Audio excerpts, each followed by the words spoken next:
What's up, everybody? Welcome back to the Burnout Bobby YouTube channel. It's been a minute, I know, I'm sorry about that.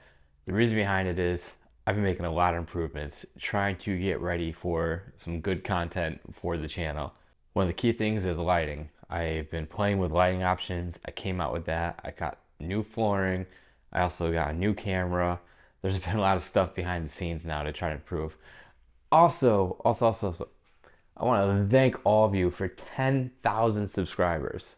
10,000, like that's a milestone to me. So we're only 90,000 away from where I want to be, right? So it's baby steps to get there.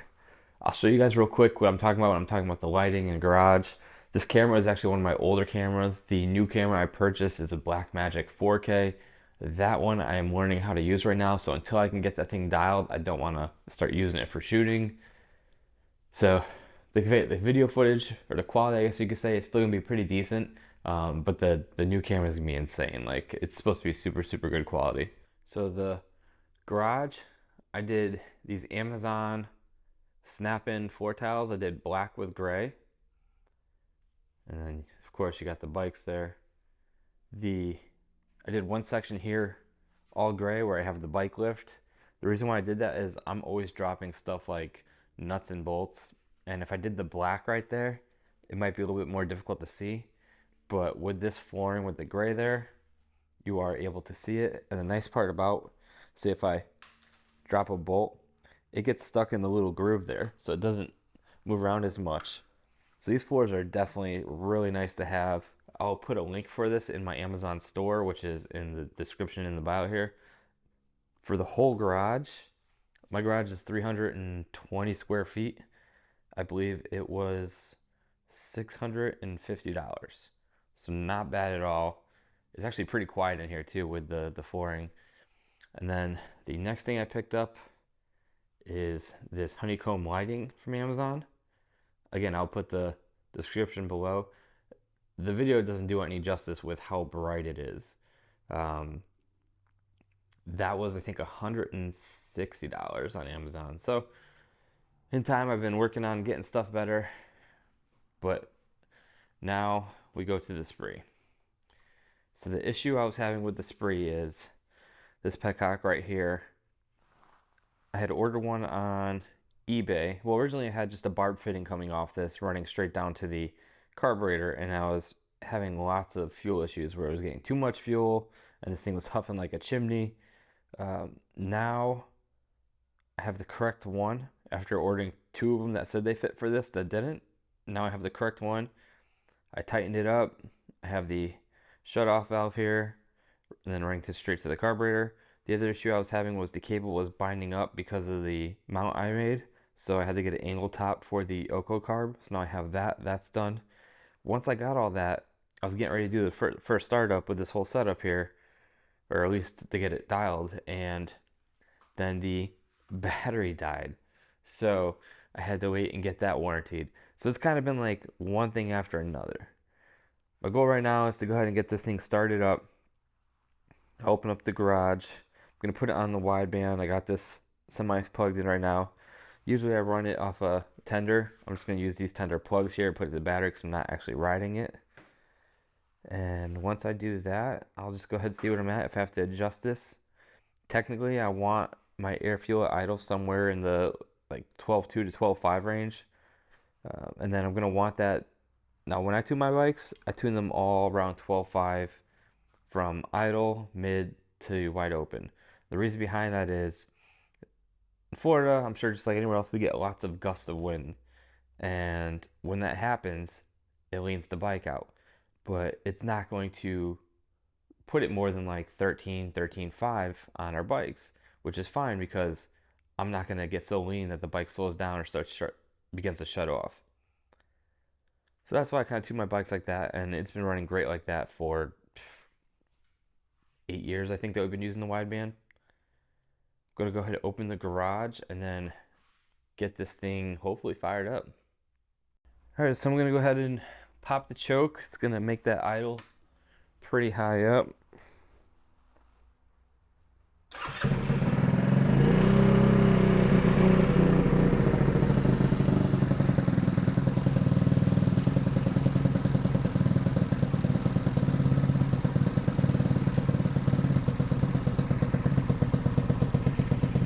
it's choking, I'm gonna go ahead and put this guy on there.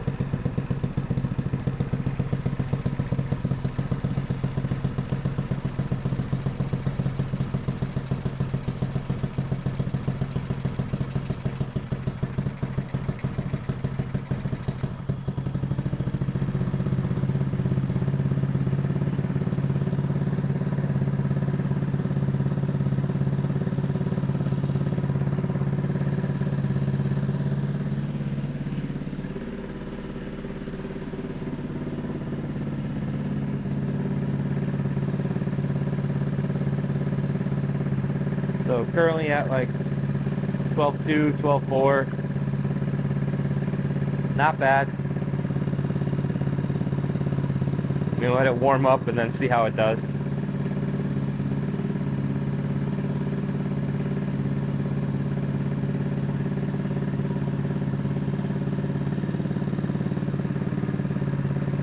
It's starting to get a little bit leaner now that it's warm, or richer now that it's warming up.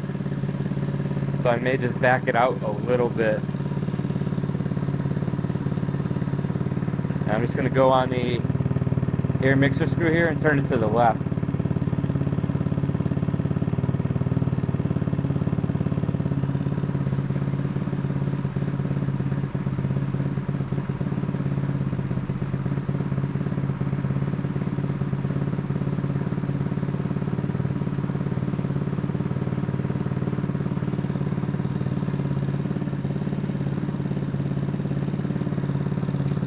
You go a little bit more.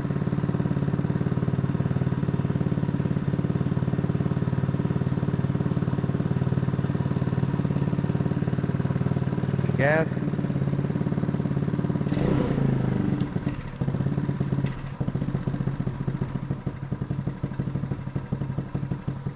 So see that? So I think the jets are clogged.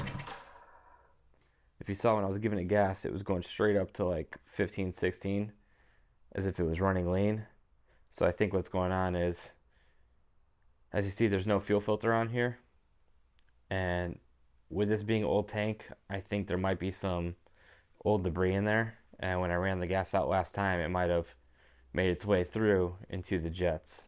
So this is one thing that the wideband will tell you. You know, not every bike is going to start up and be perfect. So this is going to be helpful if you try to tune a bike and you're figuring out what's going on. So I'll go ahead and start it up again, and then we'll see what happens. Because it was idling fine, so the idle jet might be not as bad, but the main jet could be clogged.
Perfect example right there. I tried cleaning out just by giving it a little bit of gas, and that was not helping. So I know there that the bike was lean, as you can see in the numbers. So the next step for me to do, I'm going to remove the float bowl on the carburetor here, and then I will take the jets out and inspect the jets over. So might as well, let's get to that. I'm kind of happy this happened. I mean, it's not fun, per se, but I'm happy that this happened because this happens to some of you guys. And y'all reach out to me like, oh, what's going on? My bike's doing this or my bike's doing that. And typically when you do like a fresh build, this doesn't happen. This is also a little bit different than your typical Ruckus. This is a gravity fed system. So the fuel isn't like a vacuum fed where it pulls it up from underneath the carburetor. This one is going directly down. And I wanted to see how it would do without a fuel filter on it. So now that I know, the jets did get clogged up, so I will in fact have to put a fuel filter in here, which I should have done from the start. Sometimes you just get so excited when you're doing these builds,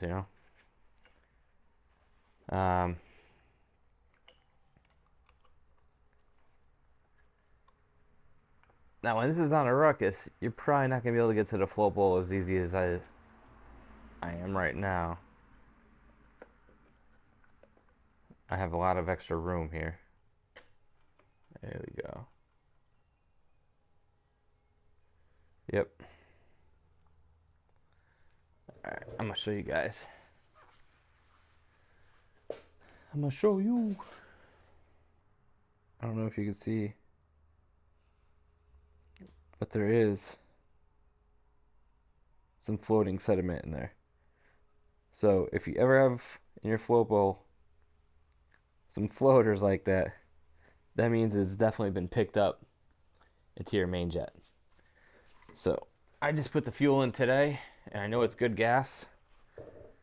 So that just means that in this tank, because it was empty, and for how old it is, there's sediment in there that the gas picked up, went through the fuel line. And even though I was watching it and it's clear, it's so small that you can't even tell. So big chances this main jet right here is going to be clogged up. And I'm even going to take the idle jet out too, because if the main jet is, the idle jet definitely is. Alrighty, let's take a peek at this guy. So in here on this 150, I have a 118 main jet. Oh yeah. I don't know if this will show through for y'all, but I'll do the best I can. Let's get this guy up at the light.